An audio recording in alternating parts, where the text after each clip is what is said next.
क्या पढ़ेंगे? पहली प्रवृत्ति के 3 प्रकार के माध्य आपके सिलेबस में है, समांतर माध्य, मध्यिका और बहुलक। आज हम लोग पढ़ने वाले हैं समांतर माध्य, जिसके लिए समांतर कौन से वर्ड का प्रयोग किया जाता है? औसत, है ना। स्टार्ट क्या होता है? औसत। औसत होता है एक प्रकार का। इसमें समांतर माध्य का मूल्य जो श्रेणी के सभी मूल्यों के योग को उनकी संख्या में भाग देने से प्राप्त होता है। क्या होता है? समांतर माध्य श्रेणी के सभी मूल्यों को उनकी औसत संख्या से भाग देने पर होता है। जैसे मान लीजिए एक समंग श्रेणी है 23, 22, 10, 8, 7, 15, 20, ठीक है। तो इन सब को जोड़कर जितने समंगमाला की संख्या है 1, 2, 3, 4, 5, 6, 7, तो 7 इनको जोड़ देते तो 3, 2, 5, 8, 5, 15, 20, 5, 25, 25 का 5, हासिल का 2, 2, 2, 4, 5, 6, 7, 8, 10, 105। तो एवरेज औसत क्या है? समांतर माध्य आपका x बार, समांतर माध्य किससे x बार का x बार क्या है? 15। तो ये सामान्य परिभाषा है। अब चलिए इसमें 3 प्रकार की श्रेणियां होती है जिसका अध्ययन हम कर चुके हैं आवृत्तियों के वितरण में। व्यक्तिगत श्रेणी, दूसरी खंडित श्रेणी और तीसरी है अखंडित श्रेणी, या इसे सतत श्रेणी भी कहते हैं, सतत श्रेणी, ठीक है ना। व्यक्तिगत श्रेणी में x बार निकालने का formula sigma f upon n क्या है? आवृत्तियों का योग बटा आवृत्तियों की संख्या, ठीक है। इस n को सिग्मा, ये आवृत्तियों की योग बटा आवृत्तियों की संख्या। व्यक्तिगत श्रेणी में अभी हमने निकाल के बताया था।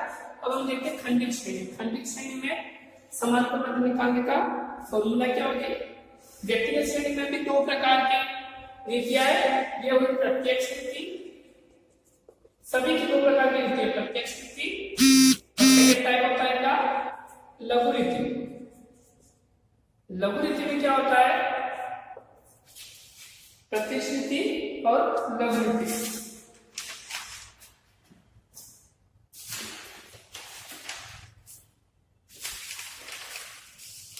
प्रत्यक्ष रीति में ये और लघु रीति में फॉर्मूला क्या होता था? x bar equal to a plus sigma f, x bar equal to a plus sigma dx upon n, sigma dx upon n, ठीक है। लघु रीति में हम क्या लेते हैं? एक कल्पित मान लेते हैं। ये हमारा क्या होता है? कल्पित मान, a बराबर कल्पित मान लेते हैं और dx क्या होता है इसमें? dx बराबर dx बराबर x माइनस a, ठीक है। इसको हम देखेंगे किस प्रकार से निकालते हैं। खंडित श्रेणी के माध्यम से इस चीज को निकालने का प्रयास करेंगे। आइए हम करते हैं खंडित श्रेणी में समांतर माध्य निकालने के 2 मेथड है। वापस वही, एक प्रत्यक्ष रीति और एक लघु रीति। प्रत्यक्ष रीति का फॉर्मूला क्या होगा? x bar is equal to sigma fx upon n, और लघु रीति का फॉर्मूला क्या होगा? x bar is equal to a plus sigma f dx upon n, ठीक है। क्लियर? किस प्रकार से निकालते हैं अगले प्रश्न सवाल को हल करते समय हम बताएंगे। इसमें f और x को गुणा करने पर, यानी आवृत्ति की संख्या और आवृत्तियों को गुणा करने पर जो योग होगा उसमें सिग्मा, इसमें n बराबर क्या होता है? n बराबर सिग्मा f, ठीक है ना। इसे n कहो या सिग्मा f कहो, एक ही बात होती है, ठीक है। ये लघु रीति। अब इच्छित श्रेणी में मध्यमान निकालकर फिर खंडित श्रेणी के अनुसार फॉर्मूला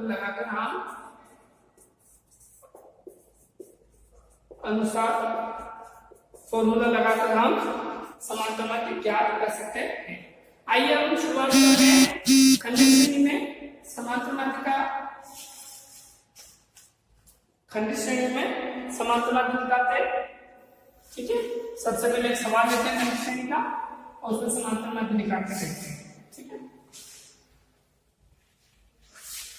देखिए एक सवाल है आपके सामने, x और यह f, x है 5, 15, 25, 33, 45, 55, 65।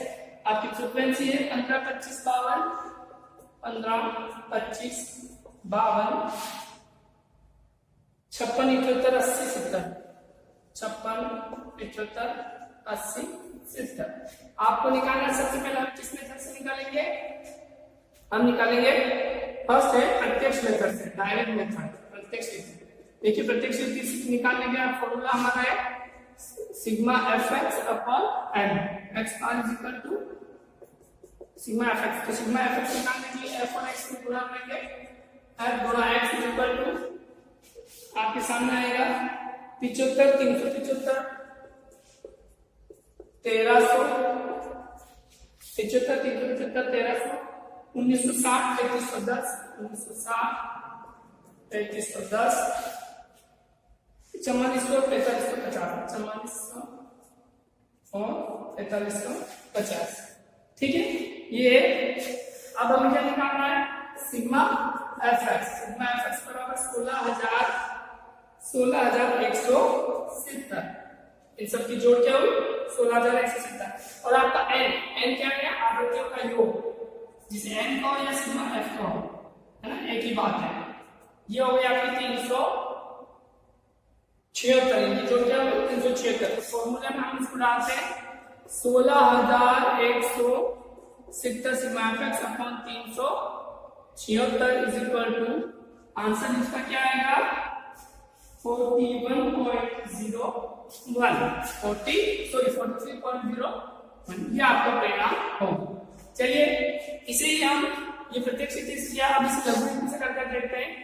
लघु विधि से करने के लिए हमें क्या लेना पड़ेगा? सबसे पहले एक कल्पित मान लेना पड़ेगा, है ना।